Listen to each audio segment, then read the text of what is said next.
When using the WeVideo, here is how you get into WeVideo in the first place. You can go to Google and just put in WeVideo, and then when you click on it, it will ask you to log in up here. You click on the login, and you can log in with your Google account. So I'm going to use my daughter's student account right here. And once you do that, then you are shown this window right here.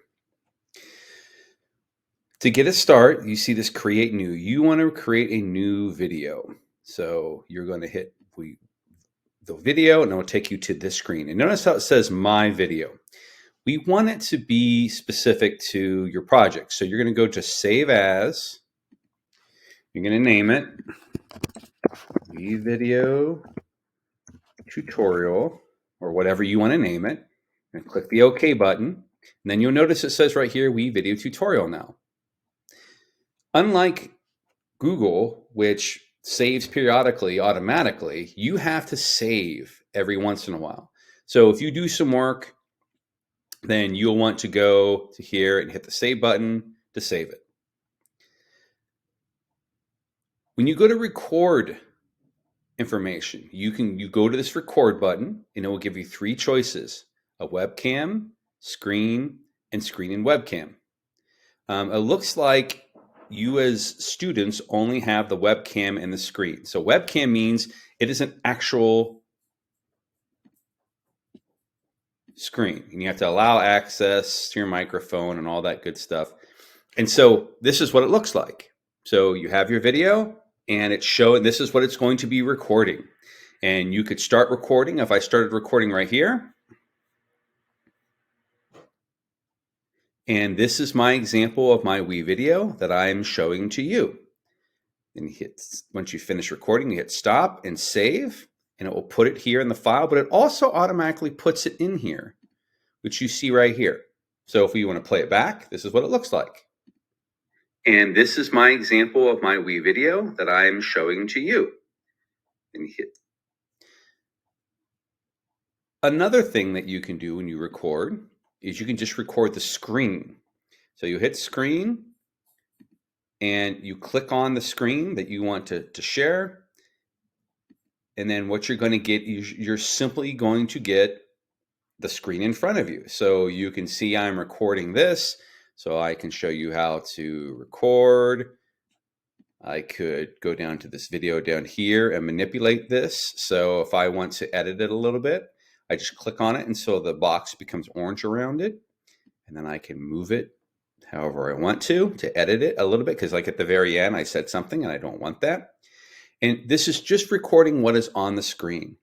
So then you go down to this right here where it says stop sharing, and you say stop sharing, and then you save it. And again, it will add it in. So this was what this looks like. The screen in front of you. So you can see I'm recording this. So I can show you how to record. I could go down to this video down here and manipulate this. So if I want to edit it a little bit, I just click on it and so the box becomes orange around it. And then I can move it however I want to edit it a little bit, because like at the very end I said something and I don't want that. And this is just recording what is on the screen. So then you go down to this right here where it says stop sharing, and you see that kind of cut me off. So I might want to go back and fix that, or I might want to re-record it.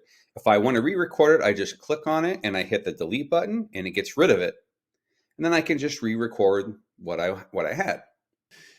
In addition, if you've shot something on a video camera or on your camera, you can import that in. Now you have to download it onto your computer. You have to find a way to get the clip onto your computer.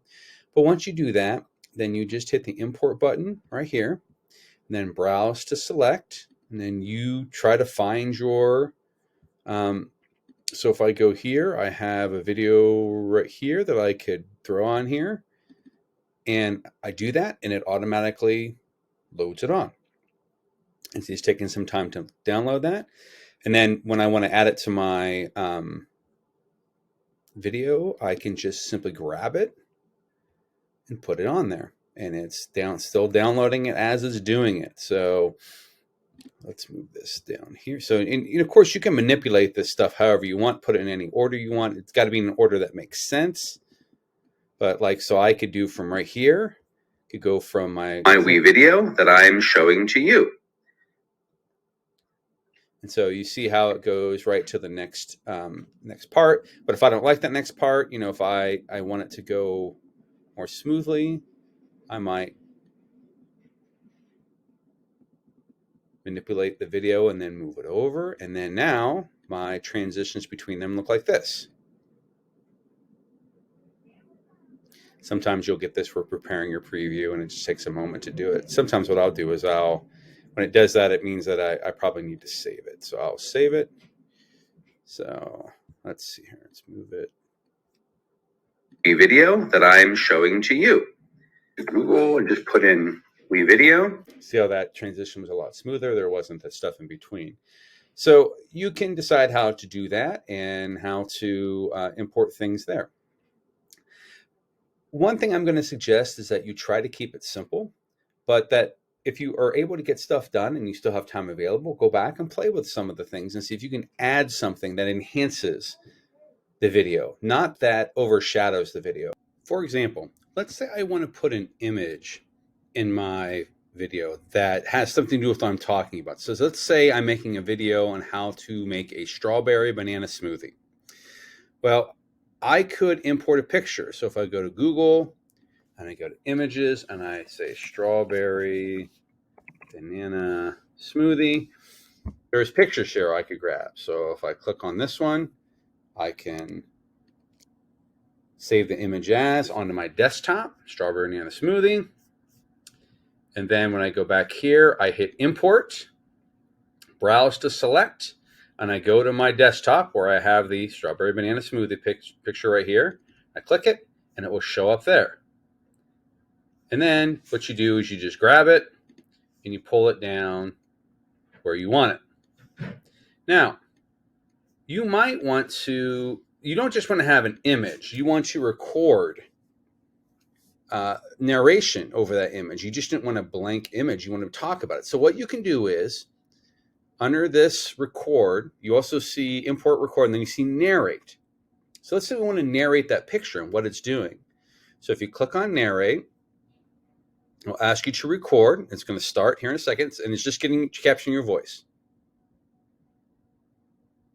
So here is what a strawberry smoothie, banana smoothie should look like if you've created it correctly. So this is the final product that you would have. So if that's where I want, I could record, I can preview it, otherwise I can just save it. And then I want you to notice these different tracks. We have text, video, audio, so on. So the video is where we threw our videos and pictures. But you notice here, this audio clip right here, this is our narration. We want to line it up with the picture and then crop the picture to match it. And then when we play it, it looks like this. So here is what a strawberry smoothie, banana smoothie should look like if you've created it correctly. So this is the final product that you would have. So you see that I have added that and added narration to it as well. And so that's one thing you can do. You can also put music in it. So let's say in this beginning, so let's say I want to add the music to it. I can go up here and I can just click on this music under the audio. It'll give you all these different choices here, and you can just click on to hear what it sounds like. Coming upbeat one, even more upbeat, and we have some that are a little more mellow. So let's take the mellow and let's add it. So I'm just going to grab it and I'm going to pull it down into the audio. So it says here is audio 1.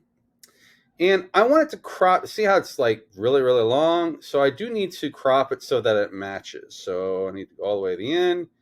And I gotta bring it all the way back to where it matches the clip that I'm providing the audio for. So it's kind of a, so I have to get it so I match up here.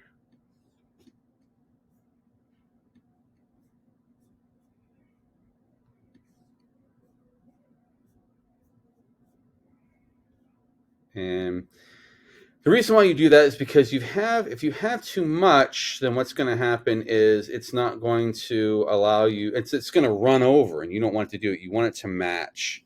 So again, I'm pulling it back until, and that was a long clip. So there we go. Okay. So I pull it right to there. Now, if I do that, I won't be able to hear what I'm saying. So I can take the audio and I can make it so it's really underneath, kind of in the background. So it's not taking up all of the. So when I play a video like this, you will hear just the narration. And hits. You can still, so you can still hear me showing to you. And hits. With the music just in the background. So you could add music as one thing you could do.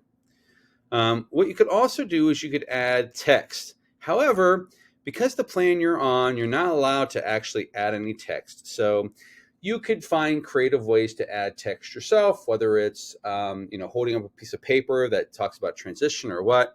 But unfortunately, the text option in WeVideo is not available for the plan that students are at. So everything is said and done. You are going to finish your video. So I have this video right here, and I've watched it, and I've made sure everything matches up. So if you notice, my music matches up here, my audio matches up here, so on and so forth. I've clipped everything together. It all makes sense. So what I would do is I would go up here to finish, click on the finish, and then you're going to send it to your drive by clicking it on this Google Drive symbol. And then you'll say export.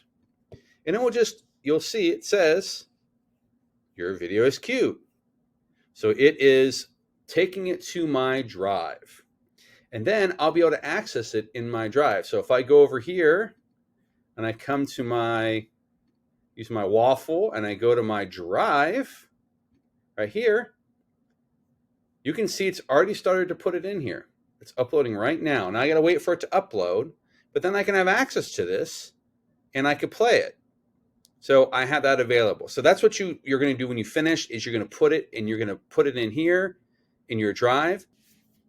So the last thing you need to do is you need to attach your video to the Google Classroom under the assignment of Gateway Logo Challenge. And so how you do that is you go to your waffle, you go to Classroom, and you all have access to this Gateway 2021-22. You go to Classwork, and then you see here, Gateway Makerspace Logo Submission. Click on that, you view assignment, and you should be able to add or create. So I can add that, and I can just go to my Google Drive, and then I select the video that I want to include. So if I select that, then it will put it into the Google Classroom, and you just turn it in.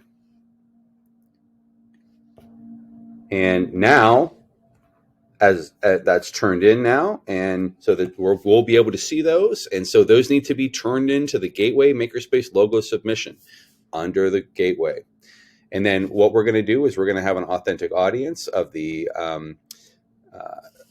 graphic design and multimedia group over at Pickerington North. They're going to take a look at all of your submissions, and they're going to narrow it down to 3. So good luck to all teams.